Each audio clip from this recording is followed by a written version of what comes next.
कम gap से खुले तो हम नहीं खरीदेंगे। हमारे लिए खरीदने की पहली जगह 24,075 की रेंज की होगी और 23,925 का स्टॉप लॉस होगा। तो लगभग उस स्टॉप लॉस के करीब पहुंचते हुए दिख रहे हैं बाजार। इनफैक्ट इंटरने में शायद थोड़ा सा वहाँ टच भी किया होगा, तो क्या होगा एक बार 24,913, 24,900 समझ लीजिए, इस एक तरह से स्टॉप लॉस मान लीजिए। 24,913 का लो बना है। सो क्लियर कट है, इस गिरावट की उम्मीद तो थी इसमें। 24,000 के नीचे की उम्मीद कम थी, ऐसा लग रहा था कि 24,000 के आसपास होल्ड कर पाएंगे। तो जब गिरे हैं तो उसकी वजह एक से कहीं ज़्यादा है। सबसे पहली चीज़ तो ये कि युद्ध को लेकर कोई खास पॉजिटिव खबर सुबह से आई नहीं है, ठीक है।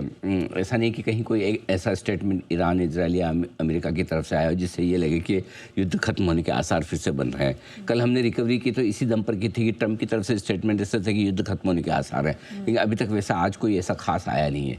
दूसरी प्रॉब्लम ये कि हॉर्मुज़ की खाड़ी से अभी भी आवागमन शुरू होता हुआ दिख नहीं रहा है। अमेरिका ने भले पहले कल कहा कि हम अमेरिकी नेवी से उन्हें मदद देंगे, सिक्योरिटी देंगे, बाद में वो ट्वीट डिलीट कर दिया। उसके बाद से अमेरिका चुप है। हॉर्मुज़ को लेकर कहीं कोई खबर नहीं आती दिख रही है।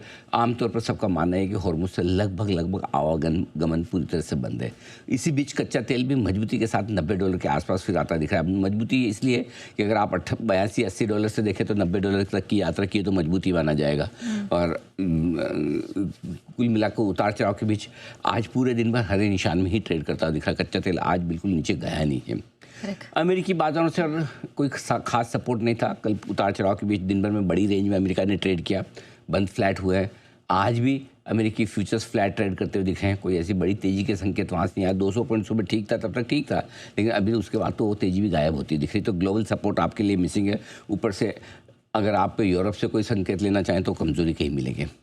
अब आइए कुछ हमारे इंटरनल फैक्टर्स और हैं जो इम्पोर्टेंट हो जाते हैं बाज़ार के लिए। मजबूत हो या कमज़ोर बाज़ार, आपको ये पता है कि एफआईज़ की बिकवाली तो आपको दिखनी है।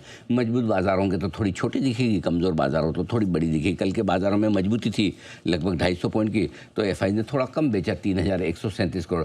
आप और हम आज आसानी से अनुमान लगा सकते हैं कि जिस तरह की स्क्रीन दिख रही है थोड़ा ज़्यादा बेचते हुए दिखेंगे। पॉसिबिलिटी है पूरी इस बात की कि बिकवाली का आंकड़ा थोड़ा सा बढ़ा जाए।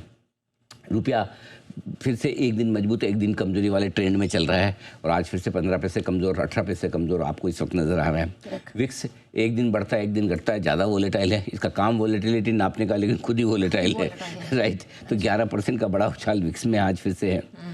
24,300 ये लेवल ऊपर में माउंट एवरेस्ट बन रहा है। 2 बार वहाँ से बार बार नीचे आया है। और 24,000 के बड़े सपोर्ट, 24,300 नहीं, सपोर्ट लेवल 24,000 का, रुकावट ऊपर 24,300, इसको 24,000 करें। 24,000 के बड़े सपोर्ट लेवल टूटने से थोड़ा सा सेंटीमेंट कमज़ोर हुआ है दिन के दौरान। आज 24,000 एक साइकोलॉजिकल लेवल भी है, बड़ा भी है, ये नीचे आया। इसकी एक इम्पोर्टेंस और है जो आगे बताऊंगा। तो इसलिए सेंटीमेंट थोड़ा सा कमज़ोर होता दिखा है। और सबसे बढ़िया बात है कि सेंटीमेंट ठीक करने के लिए आपको ना कोई एक दो मजबूत चीज़ें चाहिए।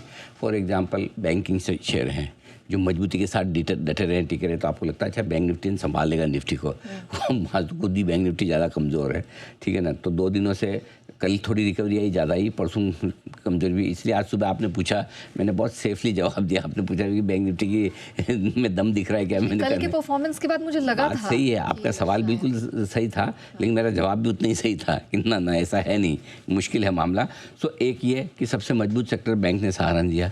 दूसरा सबसे मजबूत शेयर रिलायंस ने सहारा नहीं दिया, क्योंकि रिलायंस को लेकर भी जो खबरें चली थी कि पहले सुबह लगा कि $300 बिलियन का इन्वेस्टमेंट है, फिर बाद में खबरें थोड़ी क्लैरिटी के साथ आती थी कि इन्वेस्टमेंट इतना बड़ा नहीं है।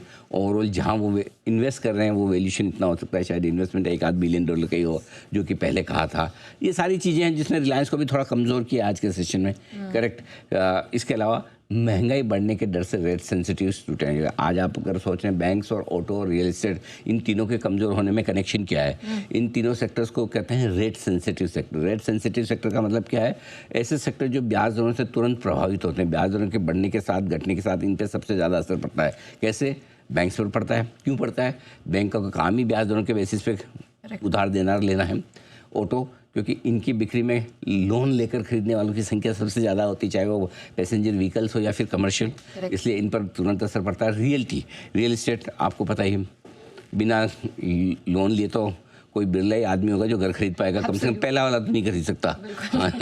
मतलब वो तो कोई छप्पर ही फाड़ के लॉटरी लग जाए, नहीं तो आदमी घर खरीदता है 20 साल तक उसकी इंस्टॉलमेंट ही देता रहता है, वैसा वाला हाल है। और ऐसे में ब्याज देने कम ज़्यादा होती तो बड़ा असर पड़ता। तो आज जो महंगाई बढ़ने का डर है, कच्चा तेल ऊपर रहने का डर है, उसको लेकर ये डर है कि महंगाई बढ़ेगी तो आगे आने वाले समय में ब्याज देने घटना तो भूल जाइए, हो सकता बढ़ भी जाए, यू नेवर नो।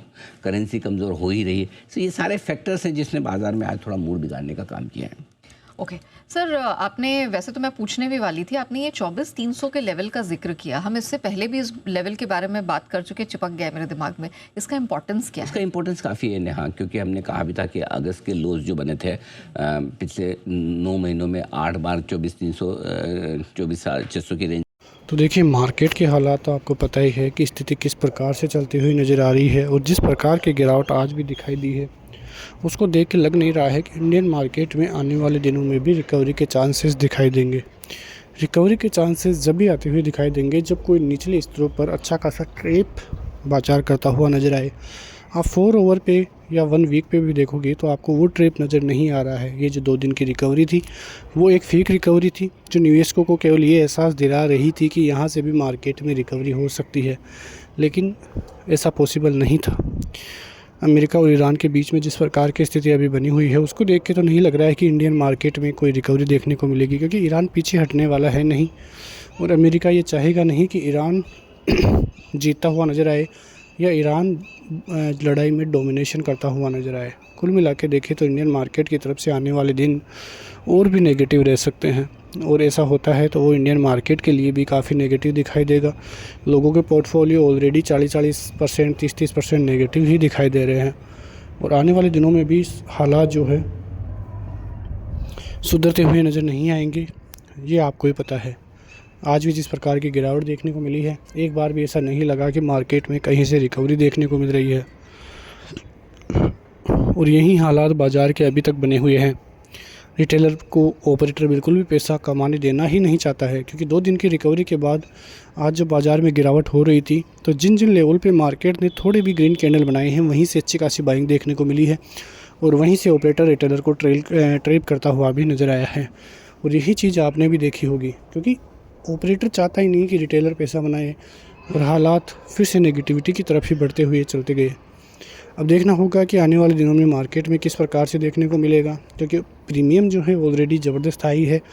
बायर्स को इतना ज़बरदस्त पैसा भी नहीं मिल रहा है। जिस प्रकार से आज मार्केट में गिरावट हुई थी वैसे प्रीमियम आज मार्केट में बड़े नहीं है, क्योंकि ऑलरेडी ही मार्केट में प्रीमियम हाई देखने को मिल रहे हैं। तो बाज़ार की स्थिति नेगेटिव ही है। एफआईज लगातार इंडियन मार्केट में सेलिंग ही दिखाते हुए नज़र आ रहे हैं। लगातार आप 1 साल से देखोगे तो उनका डोमिनेशन इंडियन मार्केट में तो देखने को मिल ही नहीं रहा है, लेकिन अब जैसे जैसे मार्केट में करेक्शन बढ़ता जाएगा वैसे वैसे एफआईएस की नज़र इंडियन मार्केट पे पड़ती जाएगी, क्योंकि पिछले 1 से 2 साल में देखोगे तो इंडियन मार्केट में तेज़ी तो देखने को मिली है, लेकिन वो रिटेलर के दम पे ही देखने को मिली है, डीआईएस के दम पे ही देखने को मिली है। वहाँ पे एफआईएस का डोमिनेशन बिल्कुल भी देखने को नहीं मिला है।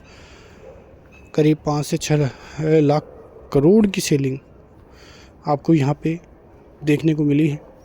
तो आने वाले दिनों में यदि बाज़ार का और ज़्यादा करेक्शन होता है तो वहाँ से इंडियन मार्केट में एफआईएस की एंट्री हो सकती है, ये संभावित है।